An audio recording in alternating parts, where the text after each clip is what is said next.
Okay, good morning once again. आज हम class 9 का चैप्टर नंबर 3 पढ़ने जा रहे हैं। चैप्टर का नाम है कोऑर्डिनेट ज्योमेट्री। जैसे कि आर्यन ने बताया, geometry is the part coordinate geometry is the part of geometry. पर बेसिकली इसका कॉन्सेप्ट किसने दिया था? इसका कॉन्सेप्ट दिया था रैंड डिस्कॉट ने। किसने कॉन्सेप्ट दिया था? Rand Discord. रैंड डिस्कॉट कौन थे? एक साइंटिस्ट थे, है ना। रैंड डिस्कॉट एक साइंटिस्ट थे जिन्होंने इसका कॉन्सेप्ट दिया था। पुराने समय में जब हमारे जो शिप्स होते थे या जो प्लेन्स होते थे, प्लेन्स तो जनरली कब इन्वेंट हुए हैं? 1912 19 मतलब 20th सेंचुरी में इन्वेंट हुए थे। उससे पहले जनरली हमारा जितना भी ट्रांसपोर्टेशन होता था वो किसके माध्यम से होता था? शिप्स के माध्यम से, है ना। तो ये जो शिप्स होते थे वो ओशियस में, समुद्र में गुम जो हो जाते थे। क्या हो जाते थे? वो गुम जाते थे। क्यों गुम जाते थे?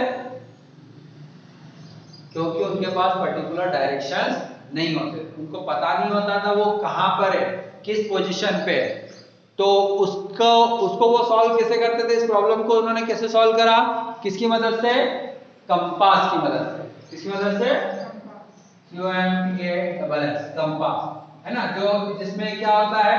मैग्नेटिक सुई होती है जो कि नॉर्थ डायरेक्शन की ओर हमेशा इंडिकेट करती रहती है। लेकिन कभी कभी क्योंकि हमारे अर्थ की मैग्नेटिक फील्ड हर जगह अलग अलग है, तो कभी कभी ये कंपास भी काम नहीं करते थे किसी पर्टिकुलर जगह पर, और क्या होते थे, जो शिप्स होते हैं वो रास्ता भटक जाते थे। तो ये एक बहुत बड़ी प्रॉब्लम थी। इस प्रॉब्लम को सॉल्व करने के लिए रैंड डिस्कॉट काफी समय तक सोचते रहे, और एक बार की बात है, वो अपने घर पर आराम कर रहे थे, लेटे हुए थे। लेकिन आराम करते हुए, लेटते लेटते भी साइंटिस्ट का माइंड चलता रहता है ना। वो सोए हुए, इसका मतलब ये नहीं कि वो सोए हुए, उसका मतलब वो सोच रहे हैं। क्या कर रहे हैं? तो उन्होंने देखा कि छत पर एक किसी कॉर्नर पर एक छिपकली बैठी हुई है। ठीक है, वो छिपकली बहुत देर तक वहां बैठी रही। वहां से एक पोजीशन पे गई, वहां पर उसने किसी कीड़े को पकड़ा, वहां से दूसरी पोजीशन पे गई, तीसरी पोजीशन पे, चौथी पे, मतलब अलग अलग पोजीशन पे वो छिपकली छत पर घूमती रही। तो वही चीज उनके दिमाग में आई कि इस छिपकली की पोजीशन को हम कैसे डिस्क्राइब कर सकते हैं कि छिपकली कहां कहां गई, ये हम कैसे बता सकते हैं, है ना। तो उन्होंने क्या करा, इस पूरी छत को, जो उनके सामने छत थी, उसको इस तरह से ये छत पर आई, और एक हिस्से को उन्होंने कुछ पर्टिकुलर नाम दिया। जैसे कि हम इसको जानते हैं किसके नाम से? एक्स एक्सिस के नाम से, हॉरिजॉन्टल लाइन को। और एक हिस्से को उन्होंने वाई एक्सिस नाम दिया। क्या नाम दिया? और छिपकली की स्टार्टिंग पोजीशन, यहाँ पर लिजार्ड स्टार्टिंग पोजीशन पर थी, है ना। यहाँ पर कोई कीड़ा था, वो भाग के यहाँ आ गई, फिर यहाँ कीड़ा आया, वो भाग के यहाँ आ गई, यहाँ आ गई, यहाँ आ गई, अलग अलग पोजीशन पे क्या करती रही? वो मूव करती रही। तो उस छिपकली की अलग अलग पोजीशन को रिप्रेजेंट करने के लिए रैंड डिस्कॉट ने ये जो एक्सिस माने थे, ये जो लाइंस मानी थी, इनको इक्वल पार्ट्स में डिवाइड कर दिया। किसमें डिवाइड करा? है ना। तो ये क्या कहलाता है? हमारा स्केल कहलाता है। क्या कहलाता है?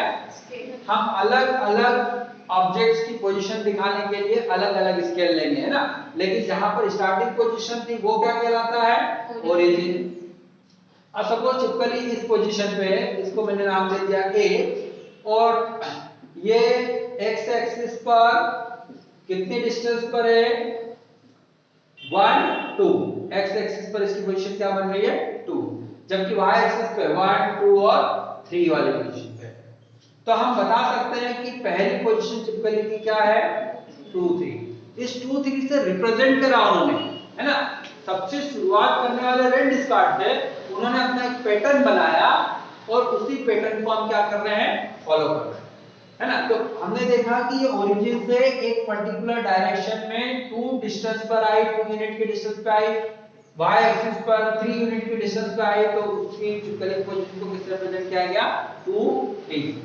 फिर ये सेकंड वाली पोजीशन सपोज हमने ले ली b, इसका नाम दिया b, तो x एक्सिस पर 0 1 2 3 4, 4 वाले पॉइंट के सामने है, जबकि y एक्सिस पर किस पॉइंट के सामने है? 2 के सामने। तो b वाली पोजीशन को हम किससे रिप्रेजेंट कर सकते हैं? 4। ओके, किससे रिप्रेजेंट कर सकते हैं? 4 2। तो अब देखो, जो आपने a पॉइंट को रिप्रेजेंट करा, किससे रिप्रेजेंट करा? 2 3 से किसे रिप्रेजेंट करा है, ध्यान देना है इसमें ये जो 2 है वो x एक्सिस है, इसको बोलते हैं एब्सिसा। क्या बोलते हैं, एब्सिसा। x वाले पोजीशन को क्या बोलते हैं, एब्सिसा।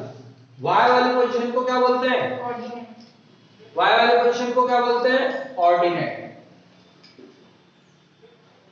और इन दोनों को कॉमनली क्या बोला जाता है, कोऑर्डिनेट।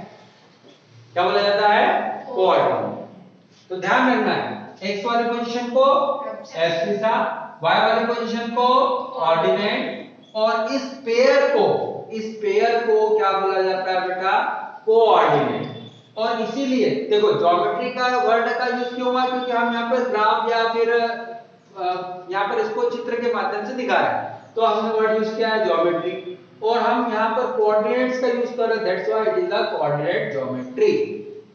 ओके, क्या कहलाती है ये, कोऑर्डिनेट ज्योमेट्री। अच्छा, ये सारा काम किसके ऊपर हो रहा है, इस बोर्ड पे। किस पे हो रहा है, ये सारा काम इस छत पे हुआ। तो ये बोर्ड या फिर ये जो छत है ये क्या कहलाती है, प्लेन। क्या कहलाती है, प्लेन। जहां पर कोई वर्क हो रहा है वो क्या कहलाता है, उसका प्लेन।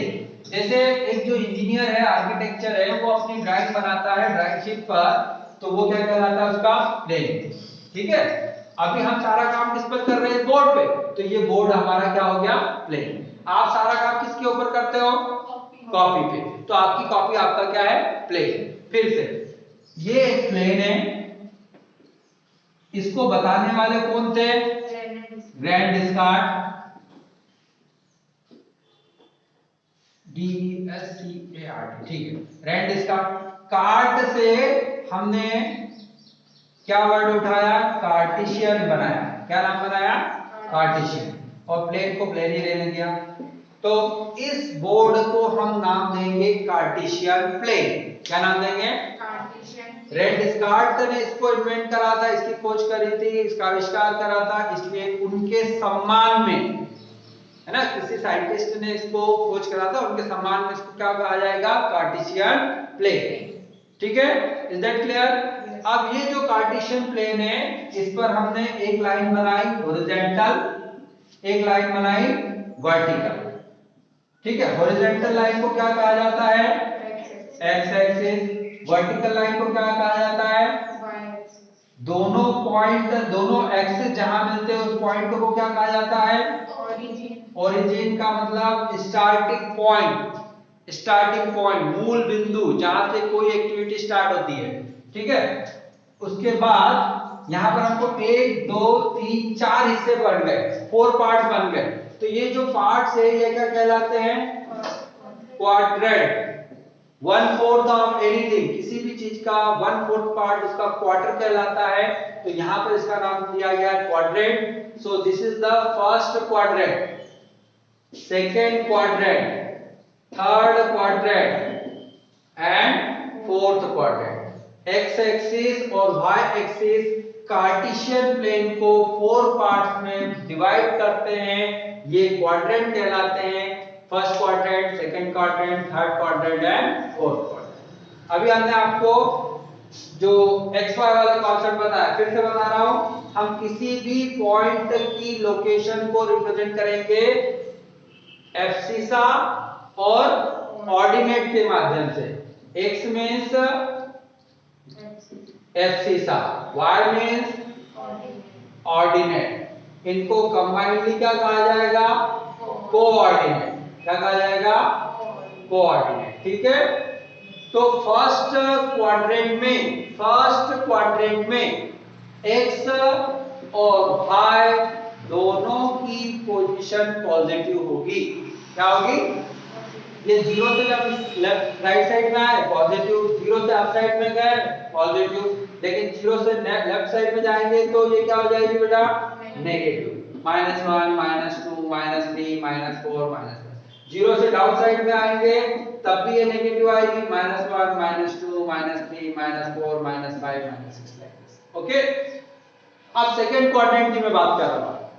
अच्छा, सबसे पहले आप x की वैल्यू ही लिखोगे हमेशा, और दूसरे नंबर पे किसकी वैल्यू लिखोगे, y। सपोज यहाँ पर मेरे पास एक कोई पॉइंट है ना, इसका नाम दिया मैंने बी। तो पहले x की वैल्यू देखो कितना आ रहा है, x की वैल्यू -2 और y की वैल्यू कितनी आ रही है, -2 और y की वैल्यू 2। तो सेकंड क्वाड्रेंट में x नेगेटिव होता है और y पॉजिटिव होता है। Is that clear? अब थर्ड क्वाड्रेंट की बात कर रहा हूं मैं। सपोज मेरे पास यहाँ पर एक पॉइंट है, इसका नाम दिया मैंने c। सबसे पहले आप x देखोगे, आंसर 0 से कहां तक आ गया, अपन 1 तक, और ये आ गया पॉइंट आपका c। अब y देखा तो ये कितना आ गया 4। तो c के कोऑर्डिनेट क्या होंगे, -1 -4। मतलब थर्ड क्वाड्रेंट में x और y दोनों ही क्या होंगे, नेगेटिव। थर्ड क्वाड्रेंट में एब्सिसा और ऑर्डिनेट दोनों ही नेगेटिव होते हैं।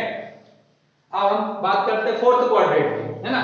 फोर्थ क्वाड्रेंट में सपोज मैंने एक पॉइंट ले लिया इस जगह पर, इसका नाम दे दिया मैंने डी। सबसे पहले मैंने क्या बोला, किसकी पोजीशन देखेंगे, x की।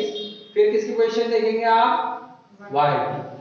तो x वाली पोजीशन पे आपके पास नंबर क्या मिल रहा है, y वाली पोजीशन पे नंबर क्या मिल रहा है आपको, माइनस का 1.5। x क्या है, y क्या है। तो फोर्थ क्वाड्रेंट में x की वैल्यू पॉजिटिव, y की value okay. Is that clear? हाँ, हैव यू एनी क्वेश्चन, कुछ पूछना है अंश, आर्यन? नहीं। अब मैं और पूछता हूं कि मैंने एक पॉइंट यहां लिया e वाली पोजीशन पे। इस e वाली पोजीशन पे उसके कोऑर्डिनेट क्या होंगे, सबसे पहले आपको x की वैल्यू बताना पड़ेगी। 0 और